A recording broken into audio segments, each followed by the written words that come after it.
गुरु मिलवा सर्वाधार।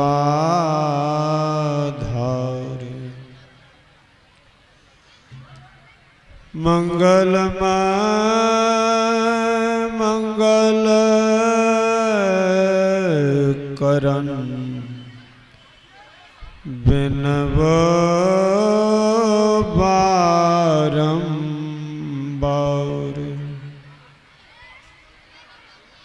ज्ञान उदधि अरु ज्ञान घन सतगुरु शंकर रूप। नमो नमो बहुबारही सकल सुपूजन भू।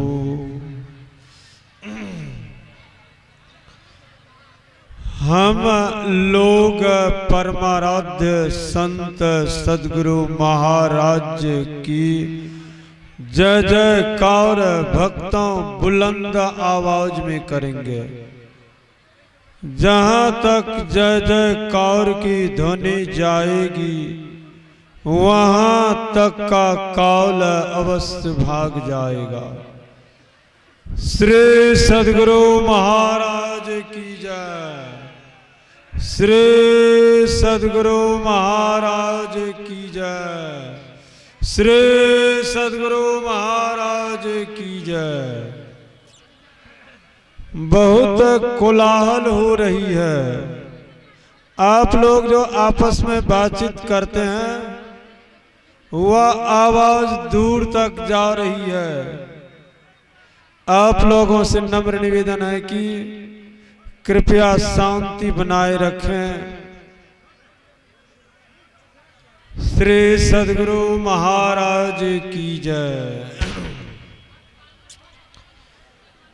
सृष्टि की संभाल करने वाले, सृष्टि के कण कण में विराजमान रहने वाले, सबों के कल्याण चाहने वाले, सभी दुखों के दलन करने वाले, विषम से विषम परिस्थितियों में सतत अपने भक्तों की रक्षा करने वाले, सदा स्मरणीय परमाराध्य संत सद्गुरु महाराज के पाद पद्मों में मैं कोटि कोटि दंडवत प्रणाम करता हूँ।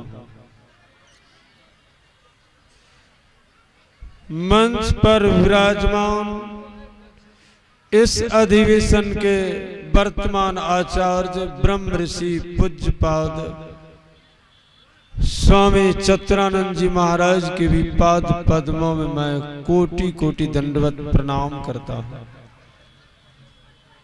मंच पर विराजमान जितने पूज्य बाबा लोग हैं इन सभी पूज्य बाबा लोगों को मैं सत सत नमन करता हूँ। आप जितने भक्त लोग हैं आप सभी भक्तों को भी सत सत नमन करता हूँ। समवेत सज्जन वृंद आदरणीय माताओं तथा भक्ति मती बहनों, अभी आप लोगों ने श्री रामचरित मानस के तृतीय सोपान अरण्य कांड से नवधा भक्ति के संबंध में पाठ के रूप में चर्चा सुनी है। इस विषय की विशद व्याख्या अभी हम लोग पूज्य बाबा लोगों के श्रीमुख से अपने अपने विवेक विलोचन से बारी बारी से अवलोकन कर रहे थे। इसी विषयों पर चर्चा करने की बारी हमारी भी अब थोड़ी आई हुई है। भक्तों, प्रश्न उठता है हम लोगों को भक्ति करने की आवश्यकता क्यों पड़ी है? केनो उपनिषद खंड 2 में आया है।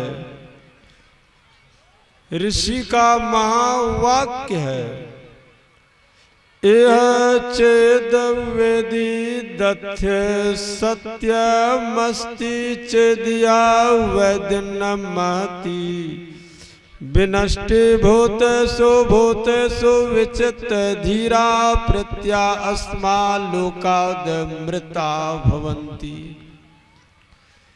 ऋषिन का इस जन्म में ब्रह्म परम प्रभु परमात्मा कुल मालिक को आपने जानने की चेष्टा की,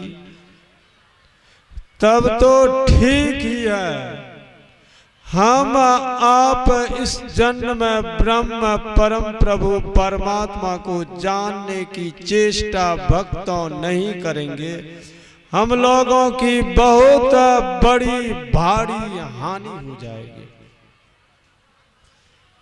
वह बहुत बड़ी भारी हानि क्या है? भजन करने वाला मनुष्य शरीर से या आत्मा च्युत होकर 4 खाने में जो 84 लाख जीव जोनियां हैं, उन 84 लाख जीव जोनियों में जो निम्न स्तरीय की जोनी है, उस जोनी में चली जाएगी तो बहुत बड़ी भारी हानि हो जाएगी। भक्तों, 84 लाख जीव जोनियों के किसी भी देही से हमारी आत्मा भगवान का भजन नहीं कर सकती है। गाय के शरीर में रहने वाली आत्मा, भैंस के शरीर में रहने वाली आत्मा, चिड़िया के शरीर में, कुत्ते के शरीर में, चींटी के शरीर में, इन तमाम जोनियों में रहने वाली आत्मा क्या भगवान का भजन कर सकती है? अन्यथा नहीं कर सकती है।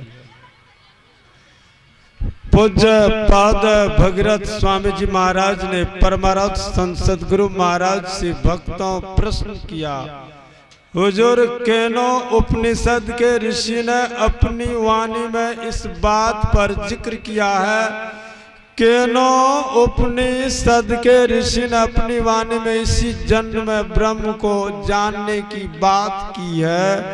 ऋषि ने कहा, जिसने जाना तब तो ठीक ही है, जिसने जानने की चेष्टा नहीं की तो उनकी बहुत बड़ी भारी हानि हो जाती है। हुजूर, आपसे करोड़ों व्यक्ति दीक्षित हुए हैं, आपसे करोड़ों व्यक्तियों ने भक्ति का भेद जाना है, क्या वे सभी के सभी ब्रह्म परम प्रभु परमात्मा को जानने में समर्थ हो जाएंगे? गुरु महाराज ने कहा, नहीं जी। पूज्यपाद भगीरथ स्वामी जी महाराज ने कहा, हुजूर, इन तमाम लोगों की बहुत बड़ी भारी हानि हो जाएगी। गुरु महाराज ने कहा है जी, जानना 2 तरह से होता है, एक बौद्धिक स्तर पर जानना होता है, दूसरा अनुभव के स्तर पर जानना होता है। ऋषियों की विचारधारा, संतों की वाणियों के द्वारा, सत्शास्त्रों की वाणियों के द्वारा ईश्वर परम प्रभु परमात्मा को जो जाना जाता है, यह हुआ बौद्धिक स्तर पर जानना। भक्ति करने वाली कला का जब ज्ञान हो जाता है, जीवन अभ्यास से जुड़ जाता है, साधना रूपी पथ पर यात्रा करके साधना की पूरी अवस्थाओं में पहुंचकर तब जो ईश्वर परम प्रभु परमात्मा की पहचान की जाती है, यह अनुभव का स्तर पर जानना हुआ। ऋषि ने कहा, जिसने अनुभव के स्तर पर ईश्वर परम प्रभु परमात्मा को जानने की चेष्टा नहीं की, उनकी बहुत बड़ी भारी हानि हो जाएगी। वह बहुत बड़ी भारी हानि क्या है? संत सम्राट सदगुरु कबीर के शब्दों में कह सकेंगे, दीवाने मन भजन बिना दुख पइयो, पहला जन्म भूत के पइयो, 7 जन्म पछतइयो, कांटे परले पानी पइयो, प्यासन ही मर जइयो, दूजा जन्म सुआ के पइयो, बाग बसेरा लइयो, टूटे पंख बाज मडराने अधफर प्राण गमइयो। बाजीगर के बानर होइयो लड़किन नाच नचइयो। ऊंच नीच से हाथ पसरियो मांगे भीख ना पइयो। रपइयो कोस 50 घरे में चलियो बाहर हो न पइयो। धोबी के घर गधा होइयो काटी घस न पइयो। लदते लदते आपे चढ़ियो ले घाटे पहुँचियो। बड़ी लंबी कड़ी में संत सम्राट सदगुरु कबीर ने अपनी वाणी में इस बात पर, इस विषय पर भक्तों जिक्र किया है। संत सम्राट सदगुरु कबीर ने कहा, ईश्वर परम प्रभु परमात्मा की भक्ति करने की चेष्टा नहीं करेंगे। भजन करने वाला मनुष्य शरीर से आत्मा च्युत हो जाएगी। इस आत्मा को सबसे पहले कौन सी जोनी मिलेगी? 84 लाख जीव जोनियों में सबसे निम्न स्तरीय की जोनी भक्तों प्रेत की जोनी होती है। यह आत्मा प्रेत की जोनी में चली जाएगी। प्रेत की जोनी में कैसी पीड़ा, कैसा कष्ट होता है। संत सम्राट सदगुरु कबीर कहते हैं, कांटे परले पानी पियो प्यासन ही मर जइयो। आप एक कांटा ले लीजिए, किसी वृक्ष का कांटा ले लीजिए, उस कांटा को आप पानी में भिगा दीजिए। उस कांटा में जितना पानी लगेगा उतना पानी को पीड़ित 1 वर्ष में पीता है। देवी भागवत में चर्चा आई हुई है। आप एक सुई ले लीजिए, जिस सुई से कपड़े की सिलाई की जाती है, उस सुई को आप पानी में भिगा दीजिए। उस सुई में जितना पानी लगेगा उतना पानी प्रेत 1 वर्ष में पीता है। प्रेत की योनियों में हमेशा दुख रूपी दुर्दशा बनी रहती है। प्रेत सड़ा हुआ मुर्दा वर्षों का खाता है और सड़ा हुआ विष्ठा खाता है। प्रेत के कंठ में पानी जाने का हम लोगों के कंठ के जैसा छिद्र नहीं होता है। तो यह ज्ञान सत्संग में होता है, इसलिए हम लोगों को ईश्वर की भक्ति करनी चाहिए। एक बात मैं कहना चाहता हूँ, इस सत्संग को इस धरती पर किसने लाया? पूज्य स्वर्गीय श्री कामेश्वर बाबू ने लाया। इनके दरवाजे पर मैं 25-30 साल से आता हूँ।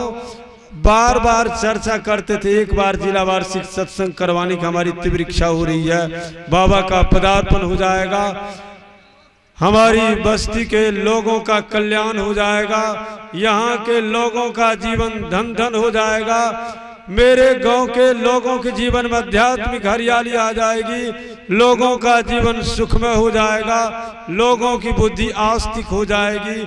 आस्तिक बुद्धि वाले मनुष्य की दुर्गति नहीं होती है।